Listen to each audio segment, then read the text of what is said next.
fines were over $3,000, our bylaws stated that a majority vote of the board could start an HOA foreclosure on the home, which I still think is insane that HOAs can do that. HOAs can foreclose on houses in the community? Is that real?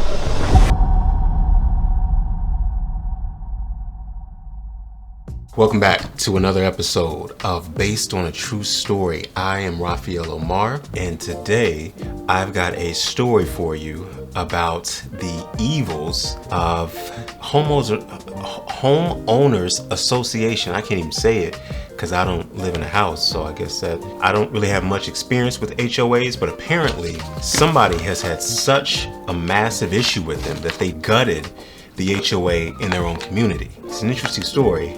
Let's jump into it.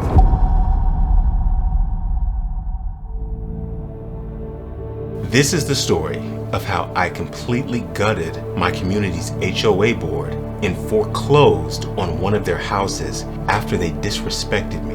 That's gangster right there. A few years ago, I bought my first house in a medium-sized 500 to 1,000 homes neighborhood in a southern state. It had an HOA, but I actually picked the neighborhood because they had the lowest HOA dues in the city, the fewest rules, and the house was by far the nicest one I can afford within my budget. After a few weeks, I received a violation notice from the HOA telling me that I had 2 violations needing corrections.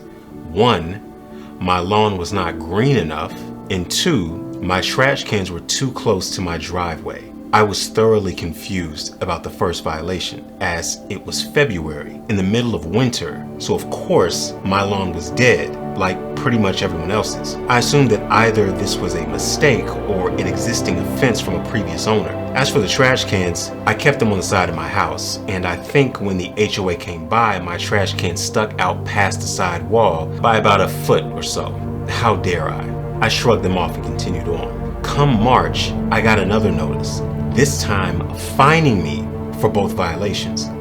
Each one cost me $100, and they wanted the money in 2 weeks. I was pissed. This made no sense, and I was not about to let them just try and get money for BS violations.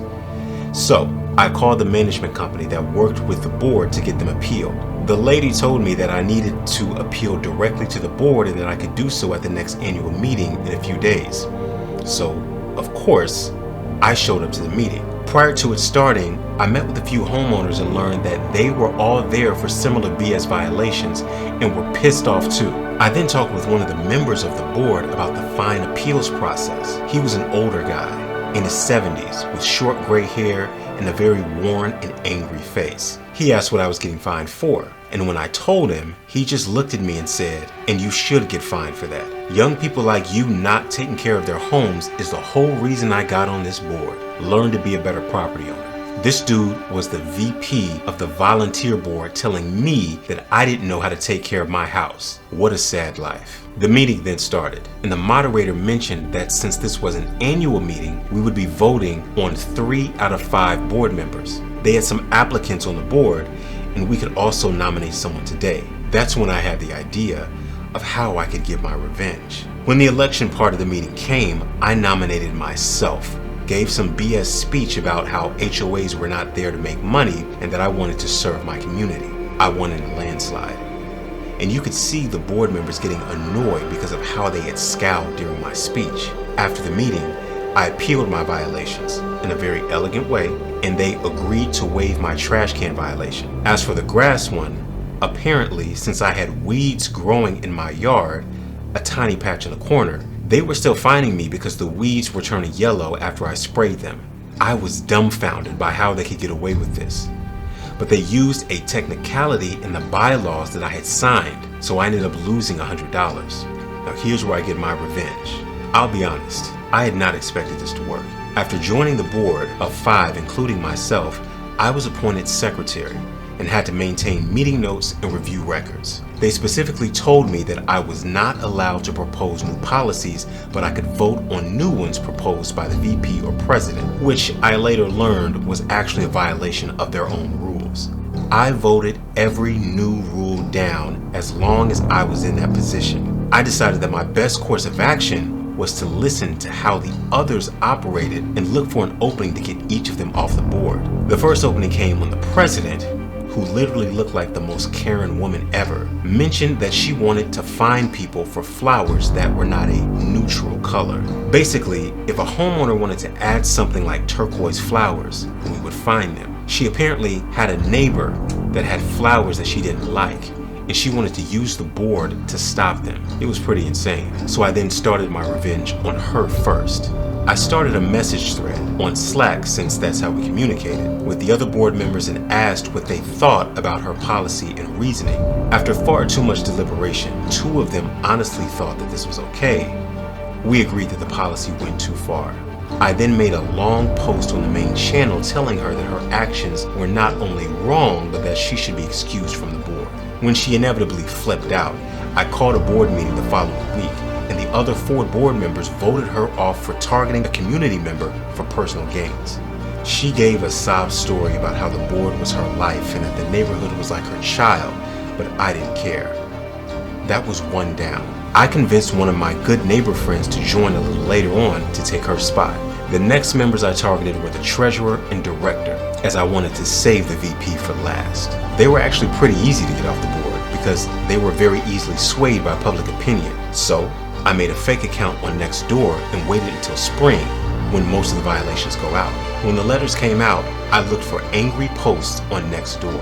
I then would comment on each one, giving them the first names of the 2 board members as the culprits and telling them to come to the next HOA meeting to appeal. It worked far better than I expected. During the next meeting, over 50 people showed up and called them out by name. It was glorious. During the open session, community members grilled those 2 for their poor policies, even though they did not make most of them. The VP, now president after the other one resigned, tried to defend them but ultimately failed. The 2 members were so distraught after the meeting, and I told them that maybe they should resign. And they both did. That was 2 more down, both of whom were replaced by a couple who came to the same meeting and wanted to get rid of these rules. Finally, the board had been flipped to 4 out of 5 people wanting to get rid of all of these dumb rules. The president, however, was still the same old, angry, hateful man. He tried to add more rules to increase violation revenue, and we voted him down every time. He started to get annoyed, but stayed steadfast to the board. I tried a lot of tactics to get him to leave, but not much swayed him. A few months went by, and we started with a new management company. They had a much better style of property management and a website for looking through our community's records as well as our automated reports. When we got our first fines report, I hit pay dirt. The president's house appeared and he owed around $10,000. Apparently, he had open violations that he had never paid, and the other management company hid it from the board for him since he had been on the board for close to 7 years. So I looked into remedies. Since his fines were over $3,000, our bylaws stated that a majority vote of the board could start an HOA foreclosure on the home, which I still think is insane that HOAs can do that. Yeah, I would say that that's insane. HOAs can foreclose on houses in the community? That's crazy. I think I'm gonna stay in an apartment. Who am I kidding? I have no choice but to stay in an apartment. Let's go. So I got all the documents together and double checked with the management company that the fines were correct, which they confirmed. I called an emergency board session, presented the information, and 4 out of 5 of us voted to start the foreclosure process. The president got angry, cursed, and left the meeting early. We were informed a few days later that the president had resigned, paid his fine, and put his house up for sale. While I am sad we couldn't force a foreclosure, at least he was off the board. Wait, let me reread that. While I am sad that we couldn't force a foreclosure, that is the craziest sentence I've heard in this entire story. At first I was on your side, but now you're getting drunk with Power Buddy. I am currently president to this day, and I have reduced the fining policy to a maximum of $400, and homeowners can appeal anytime that they wish digitally. In addition, I have banned any grass fines until May, and trash can violations have been super relaxed. Moral of the story, never fine me $200. Call me a stupid young kid and expect not to lose your house.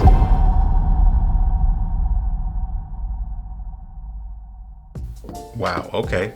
This is interesting because like I said earlier, I had no idea that HOAs could foreclose on a house. Is that real?